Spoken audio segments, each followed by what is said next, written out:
Food security emergency sa bigas idineklara ng Agricultural Department. Alinsunod daw ito sa rekomendasyon ng National Price Coordinating Council sa gitna ng pagsipa ng presyo ng bigas. Sa bisa ng Food Security Emergency Declaration, maaari nang i-release ang buffer stock ng bigas na nasa National Food Authority o NFA para pahupain ang presyuhan at iyaking may sapat na supply.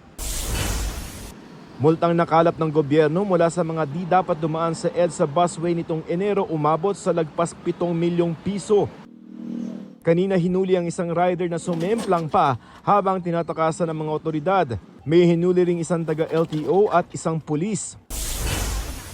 Dating PCSO General Manager Royina Garma at dating NAPOLCOM Commissioner Edelberto Leonardo na itinurong utak ng pagpaslang kay dating PCSO official Wesley Barayuga inireklamo ng murder at frustrated murder. 5 pang dawit ang inihabla. Sina Garma at Leonardo nauna nang itinanggihan sa pagdinig ng House Quad Committee.